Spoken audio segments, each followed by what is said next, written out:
Welcome to Photoactive, a podcast about photography and technology. I'm Kirk McElhearn. And I'm Jeff Carlson. You can find show notes, including any photos we discuss in this episode, at photoactive.co. That's photoactive.co. Hey, Jeff, I got something new recently. Ooh, this is a good time to get new things. It is. It's an iPod, a camera, and an internet communicator. iPod, a camera, and an internet communicator. I'm not getting it. What is it? Really? It's the new iPhone 14 Pro Ultra Max Extra Plus.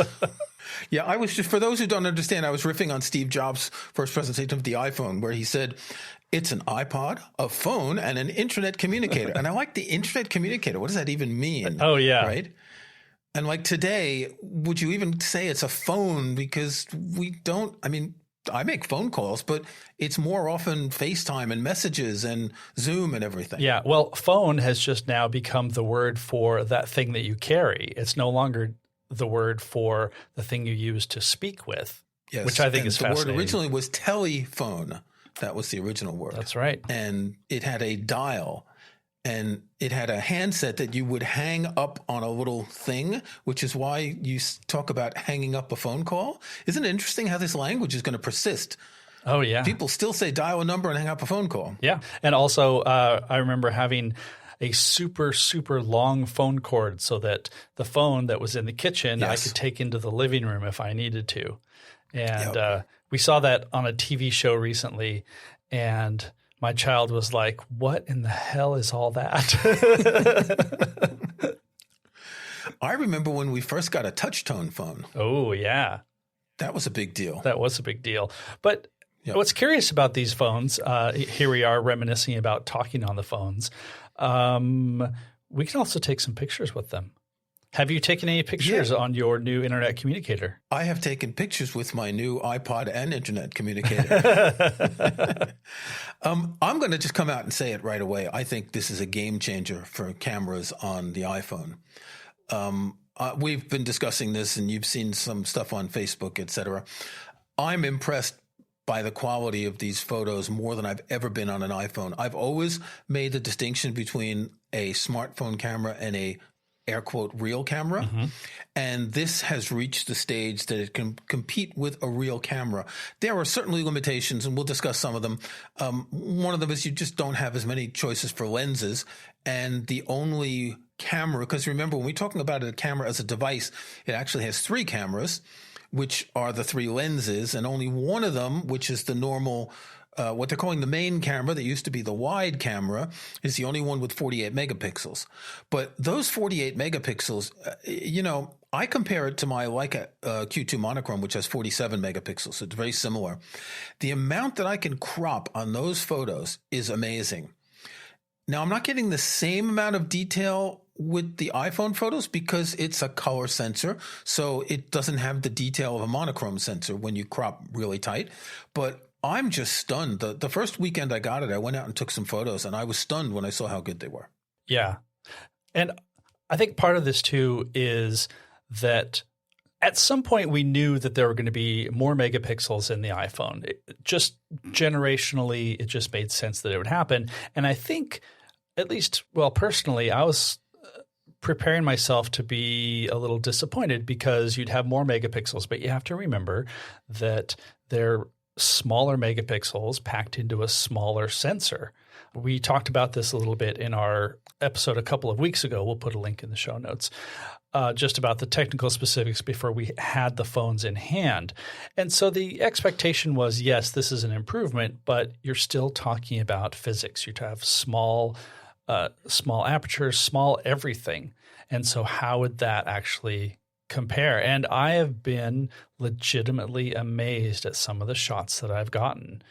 Even the ones that aren't full 48 pixel resolution are coming out quite nice.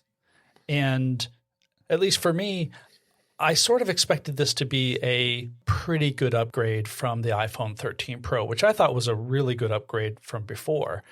And this is a lot more than I expected. Yeah. I'm just looking at I have a bunch of smart albums in the Photos app, so I can see my different cameras and lenses and everything and what I've shot. I was never that impressed with the iPhone 13 Pro. It takes some good photos, but it's not as good in, I don't want to say every situation, but there's a lot of situations where it's not that great. Particularly the ultra wide camera I found was pretty bad. But with the 14, I'm just amazed that, with the exception of some really weird distortion on the ultra wide camera, I took some shots. We went to a town called Broadway. It's about 10 miles from here. It's a town where there's a big long street, a broad way, where all the buildings are in this yellowish Cotswold limestone. So it's very photogenic. And whenever I took a photo with the ultra wide, when I was pointing at buildings on the same side of the road, right, they were all distorted and the people were all distorted, and it's really not good. For a distant shot, for a landscape, okay. If you're in a room with a bunch of people and you want to use that to take photos, they're going to look all twisted around the edges. Yeah. It's a pretty extreme view, but it can make some really nice shots. And the macro capability of it is, I think, a little bit better than what we had before, which is still pretty good. Yeah, I'm just looking at some of my photos, and so we're going to put some of these into the show notes. And one of the ones that I really like is this picture of some hedges in front of one of these buildings in Broadway. Now, I shot this at 48 megapixels, and I cropped it to, let's see, 4,000 by 2,600. So that's about cropped by half, and it's still got amazing detail in it. Yeah. In fact, here's one thing that I'm noticing. I'm having trouble just being able to look at something and telling whether it's a 48 megapixel shot.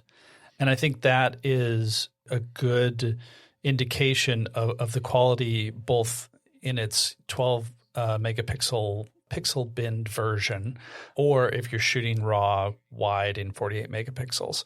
Because actually, I would not have known that this shot of yours, that you'd cropped it in. Yeah, a lot of the photos that I've put in the folder, so you've got some photos that you're going to put up in the show notes, a lot of them have been cropped. One hasn't been cropped, the one of the church, so that's a pure 48 megapixel. Mm-hmm.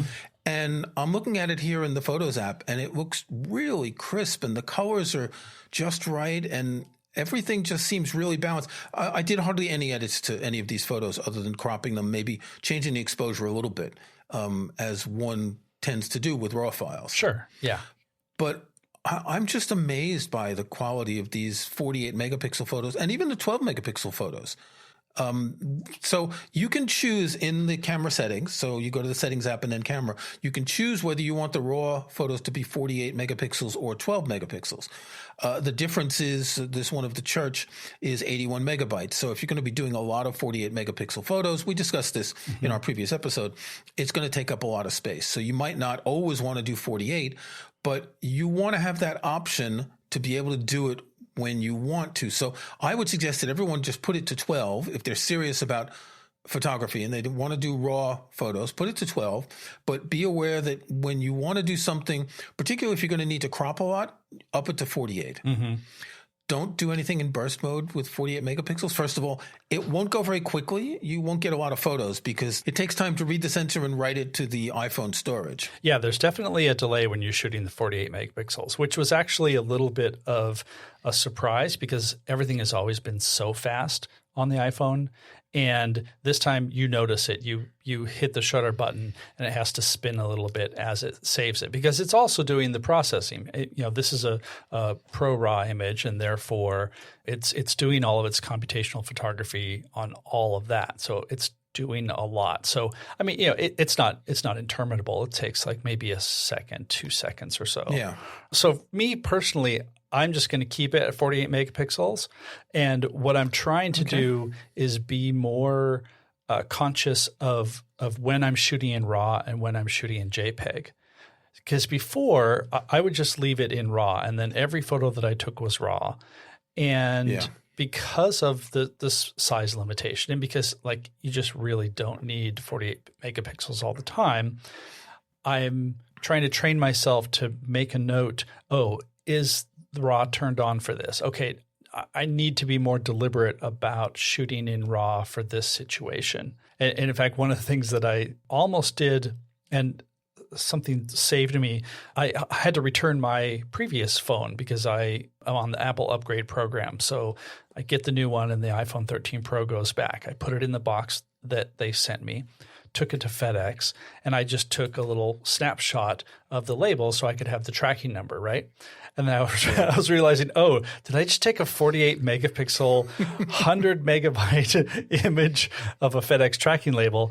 And it turns out that I didn't, because this is another thing that we have to keep in mind.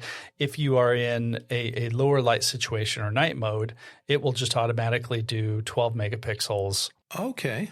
So that it's taking advantage of the pixel binning to get some more light. And so I ended up with a 12 megapixel raw file of a FedEx label. Which is still 25 megabytes or whatever. It still is, yeah. If you do a lot of those, it's going to take up a lot of space. Yeah. So as soon as I've confirmed that they received it, I'll delete that image. But I find that I'm having to be more deliberate about the format that I'm shooting in with that in mind. Now, I actually got a 512 gigabyte model of the iPhone this time. I have been using just the 256, and that's been perfectly fine. And so I think in practical terms, I don't need to pay that much attention to it. But again, I want to be a little bit more deliberate. I don't need to shoot massively high megapixel images all the time. And you'll want to keep that in mind when maybe you're in a situation where you do want something that's going to shoot faster. You are going to do a burst mode. I just got the 128 gigabyte version, and I've always just had the base model of iPhone storage, and it's only half full, and I'm not worried. If I take a lot of photos, I cull them, right? Mm-hmm. So they're not staying in my photos library in iCloud. I just want to mention a tip. You were talking about a trade-in and taking a photo. I want to mention a tip that I got from someone at Apple a couple weeks ago.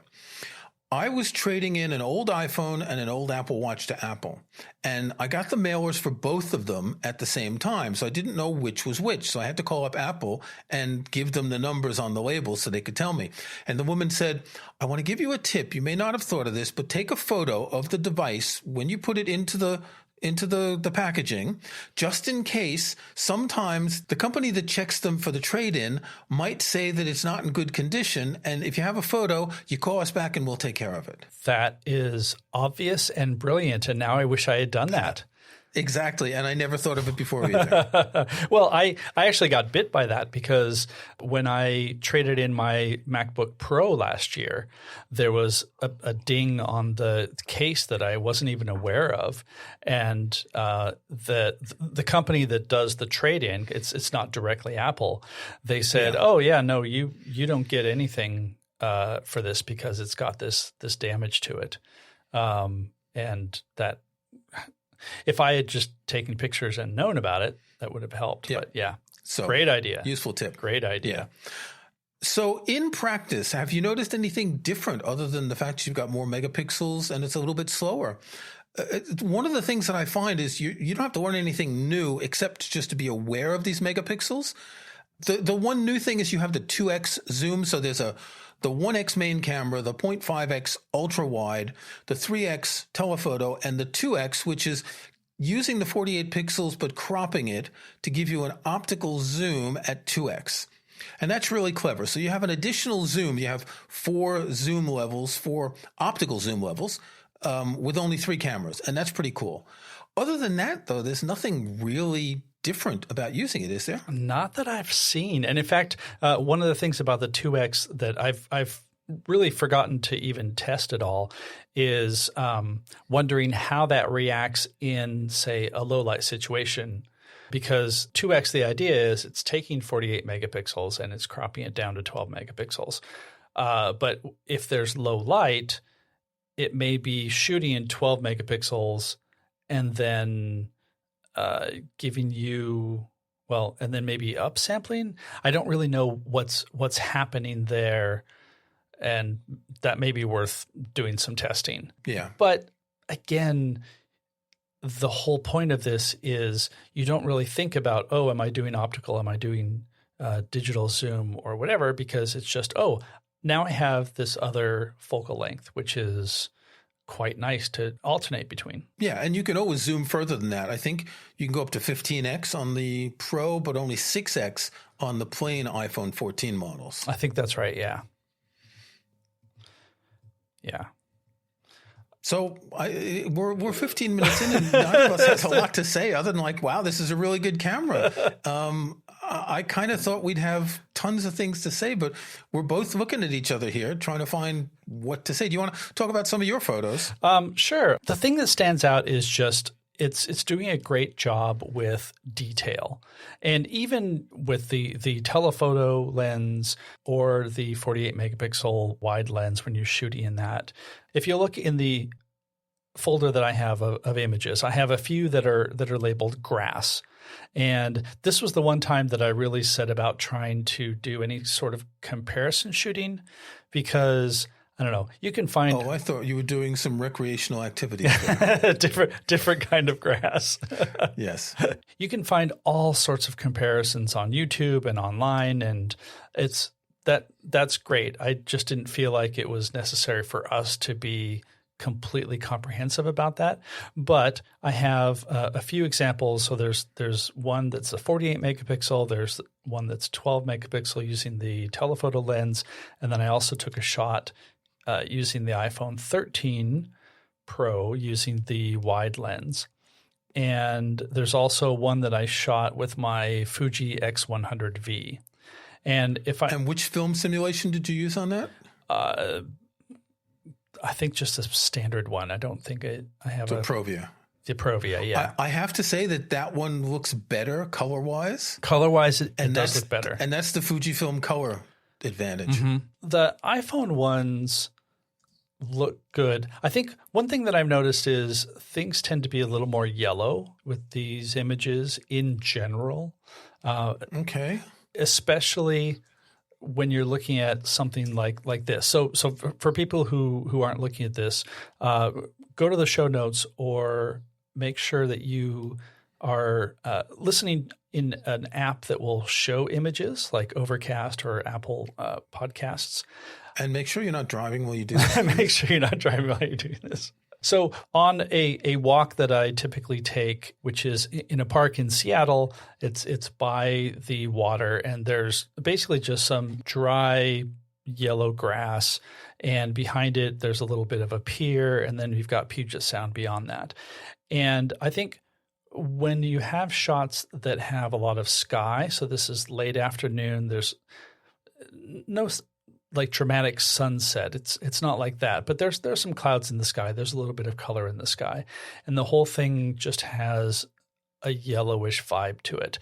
And I think just in a small way, I'm noticing that a lot of the iPhone photos have a little bit more of a warm tone to them. Now, I haven't experimented with maybe setting like one of the photographic styles and trying to compensate for that. I've just been trying to shoot. The feature that's been out for a couple of years that no one uses? Exactly, that same one. I hadn't noticed the yellowness, but as I'm looking at my photos, I'm seeing a lot that do look yellow. Now, these shots in Broadway have this yellowish limestone. Yeah. But the one of the church, the grass looks yellower than it should be. Even though the grass is brown, but it's the green that looks a bit yellower. What I noticed is that the blues tend to be quite blue. Mm-hmm.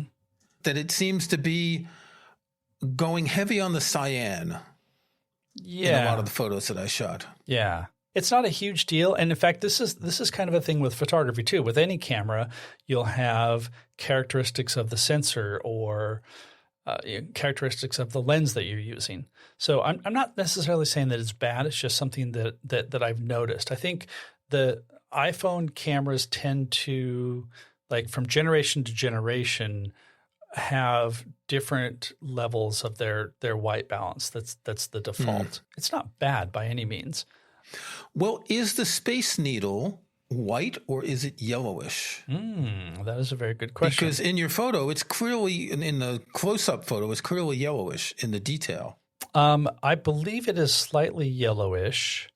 Okay. The only way to test this would be with a white card. Mm-hmm. And, with the right kind of light around, like, pure daylight rather than electronic light. But yeah, now that you mention it, I am seeing this a little bit. And actually, I should also point out, it's been smoky up here due to wildfires. And so, that's actually probably also adding to the yellow cast to it. I forgot all about that.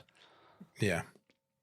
I just want to highlight, there's one photo that I converted to black and white that I put in the folder. I just want to highlight that I think the black and white conversions you can make with this camera are really good. And this is a photo that was cropped down to about 12 megapixels.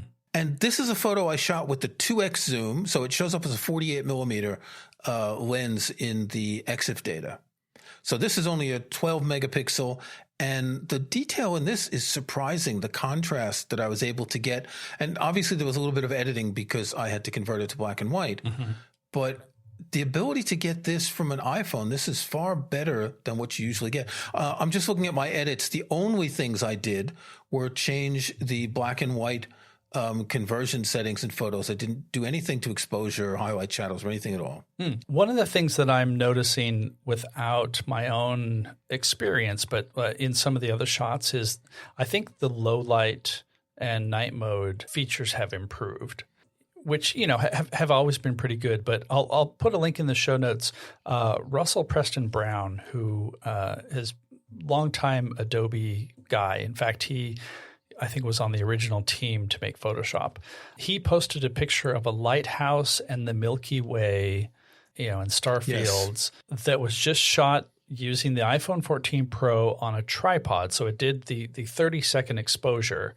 And just as a refresher, when you're doing a long exposure on the iPhone, it's not actually just keeping the shutter open for 30 seconds. It's basically taking 30 seconds to capture a whole bunch of different images and then blending them together. But all of that said, this is kind of an amazing shot because you have it's very obviously the Milky Way and stars and a lighthouse. And the fact that he got this from a phone was really quite amazing. Yeah. Yeah. No, I think I said before, it's a game changer. I think we're going in new directions. Now, I was just looking at some Google phones earlier today, and the Pixel 6 something already has 50 megapixels. We don't really pay attention to Android phones, but there are a lot of Android phones that have had, I think there's one that has 108 megapixels, but it's like a trick to get extra megapixels or something. Yeah. I don't know how it's funny. It's some Samsung model. And actually, as soon as Apple released this, they came out with some ads talking about how, they've had 100 megapixels for a year or whatever. But from what I understand, all of their images are pixel binned. So yes, you technically have 108 megapixels of resolution, but you're only ever going to get 25, 26 megapixel images, something like that. Which is still better than what the iPhone had before. Still, yeah, definitely. Yeah. But it's just it's another one of those technology numbers things where someone has more megapixels or whatever, and I think that's why Apple's 48 megapixel is surprising me, because it's not just a numbers thing. The quality is backing it up. I don't know. I've seen, again, we don't pay a lot of attention, but I've seen some people with photos from Android phones, particularly Google phones, that are quite impressive. I'm just looking at the specs for the 6 Pro. Now, I believe Google's announcing new phones on Thursday, so this is going to be last year's model. It's got a 50 megapixel wide camera, so that's the main camera, a 12 megapixel ultra wide, and a 48 megapixel telephoto. Now, I can see Apple upping the megapixels on the telephoto next year for next year's model. That would be really good, because then with the telephoto at 3 times and the ability to crop, you're getting a lot further. Yeah. Yeah.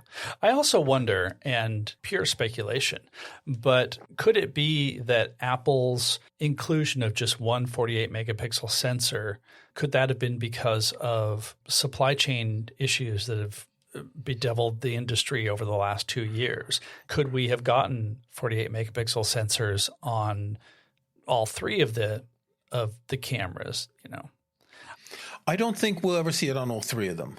I don't think it's really necessary. One thing I do want to point out that the Google Pixel 6 has an LDAF sensor. Do you know what that means? No.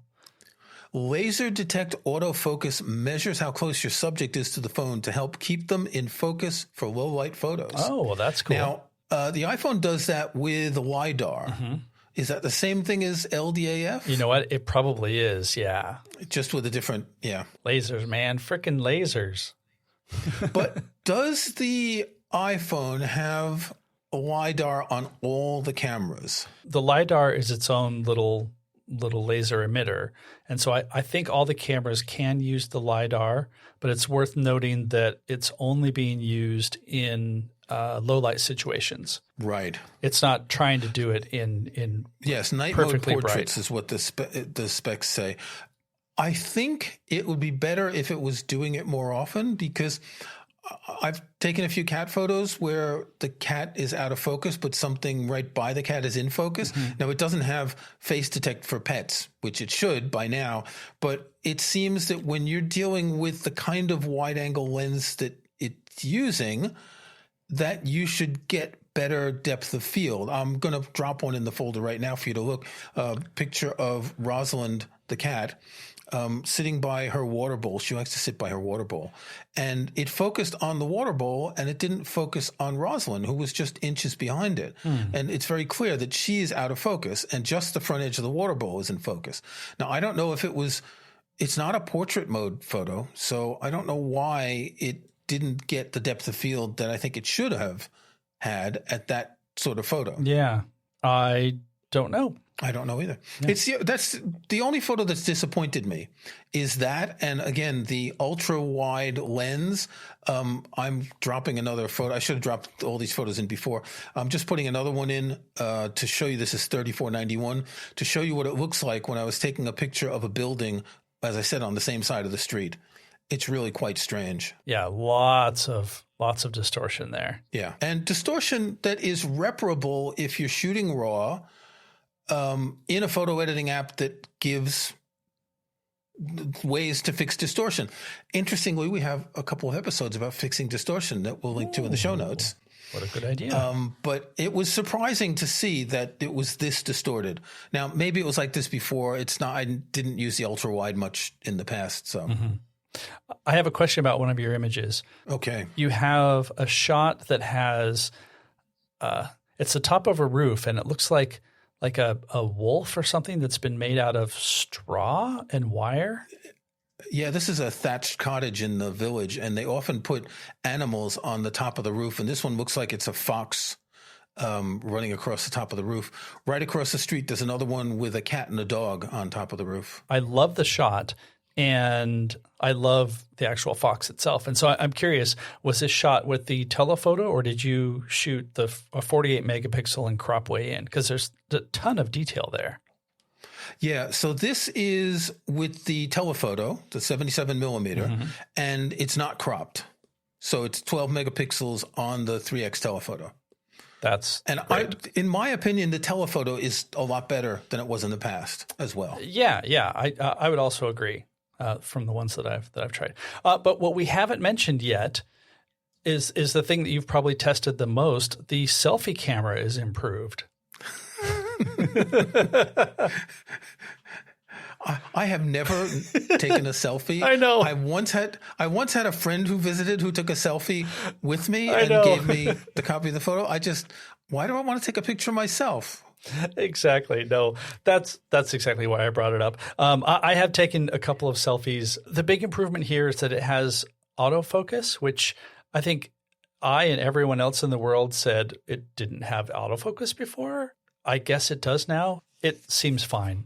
Actually, I did a portrait image of my wife and I after we got our vaccines. And yes, I saw that on Facebook. It looks really good on the phone, but I did notice like when it was blown up on computer screen, it had more artifacts than I expected just from the artificial background blur. And it seemed a little over sharpened. So I'm not really sure if that's just the phone I'm looking processing. at it now, and This really shows up on your beard that it's over sharpened. Really shows up on the beard. Beard and hair.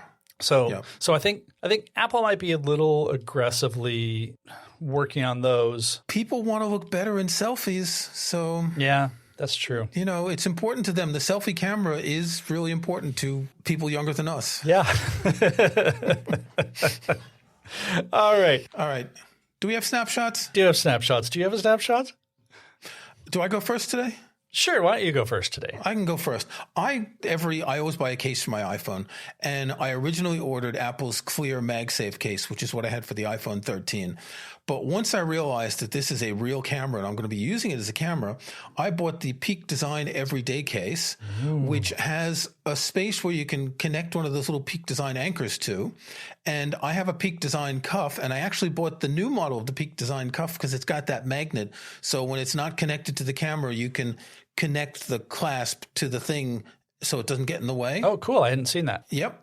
And so this is now my camera when I go out and I don't have a camera, or if I'm out and I've got my Leica monochrome, this is my color camera if I don't want to bring two cameras. And because I was thinking when we were in Broadway taking photos, I take the camera out of my pocket. Case is a little bit slippery. I'm really careful. And I don't drop my phone often, but if I'm going to be using this more as a camera, I want that possibility. This case is 46 pounds here, so it's a little bit cheaper than Apple's case. It's a sort of textile thing. It's MagSafe. I want to say textile, kind of nylon. It's a rough finish, so it's easy to grip. And it's got, I want to say, a half-inch more space on the bottom where you can tie a Peak Design anchor to fit it in. So I'm just leaving the anchor on all the time, and whenever I need to take a photo, I've got my Peak Design cuff in my bag that I carry with me, and I'm all set. Yeah. When my wife and I were in Europe this summer, one of the things that she really wished she had was some sort of a wristband or something to hold her phone, because she doesn't have like a regular camera. So she took all of her pictures with her iPhone, and for the most part, it's fine, but there are some times when you're leaning over a bridge in Venice and you don't want to drop your phone, and it would be nice to be able to have that lashed onto your wrist somehow. Yeah. So it's a good option.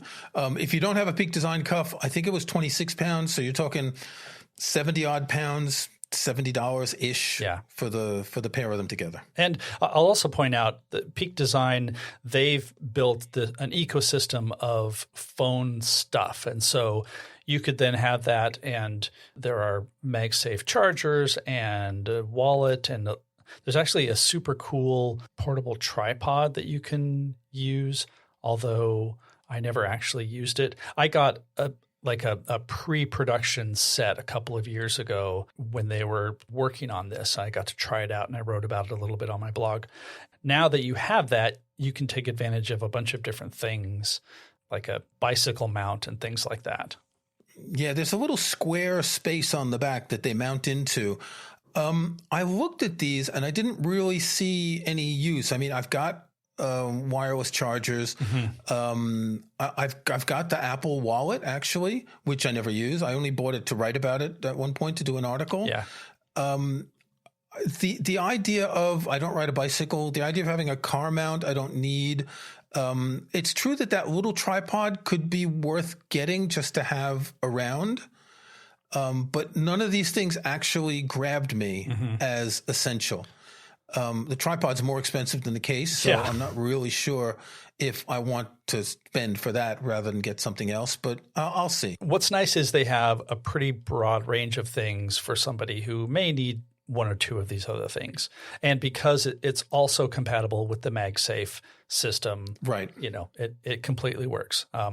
We've been big fans of Peak Design for a long time. So yeah, we both have Peak Design sling bags, don't we? Yes, we do. That's my bag of choice now. Okay, what have you got this week? For my snapshot, I want to highlight a book. So Pete Souza has a new book out. Pete was the chief White House photographer during the Obama administration. And his book is called The West Wing and Beyond: What I Saw Inside the Presidency. And what's great about this book, and especially for me, because I like behind the scenes stuff, and I'm really intrigued by, the White House and the presidency and just like all the stuff that makes that work. And that's what this book is. There are maybe 4 or 5 shots that have Obama in it, and you never actually really see him. He's either blurred out on the edges, or he's behind someone, or it's the back of his head. And it's really about, here's what happens in this building. So it's got sections on the West Wing, the Oval Office, the Situation Room, all the way down to talking about the butlers and the chefs and all of these pieces that make this presidency run. It then goes on to talk about the security bubble and what it's like to be in the whole Secret Service protection when they go overseas. And it's just, it's Pete Souza. And so his images are compelling. There are a lot of good detailed character images. There's one image that pops out to me, which is in the Situation Room, and you have Samantha Power, who I believe was the ambassador for the United Nations, and she's just gripping her arm. But all you see is from behind, like her arm and then her hand, or their hand gripping that. And it's just a tight crop on there. And it just conveys that sense of, look, there's important stuff going on. I think it mentioned that she was in a meeting having to do with Iraq. So, obviously high level things. And so you get a sense of the tension as well as the mechanics of what happens in the White House. And I just found it fascinating. What I find interesting is how much this looks like the scenery from the West Wing TV series. In other words, how much the TV series got right about the specific positioning of doors and windows and desks and everything in the spaces that you would see often in the TV series. I didn't realize, I just always assumed, well, they just made it up. Obviously, you know that the Oval Office is oval and you know what it looks like. Sure. But there's all sorts of other rooms that they look exactly like they do in this book. Yeah. Although it's funny because Pete Souza has pointed out that all the other stuff, like the office space, where everybody, like none of that is real from the West Wing, because most everything else has no windows, cramped spaces. You can hear rats in the ceiling. The big signature rooms, those definitely.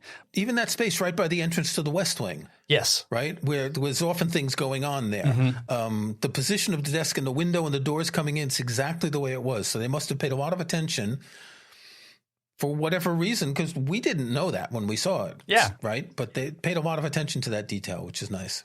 So again, it's West Wing and Beyond, what I saw inside the presidency. Hardcover, it's about $35. Kindle's $22. And it's nicely put together. Kindle. Get the hardcover. Get the hardcover, yeah. It's beautiful. Yeah, Kindles for photography books are not great. Yeah, good point. All right, that's enough until next time. That's enough until next time. Thanks for listening to Photoactive. You can find show notes, including any photos we discuss in this episode, at photoactive.co. That's photoactive.co. We couldn't afford the M. You can join our Facebook group at facebook.com/groups/photoactivecast.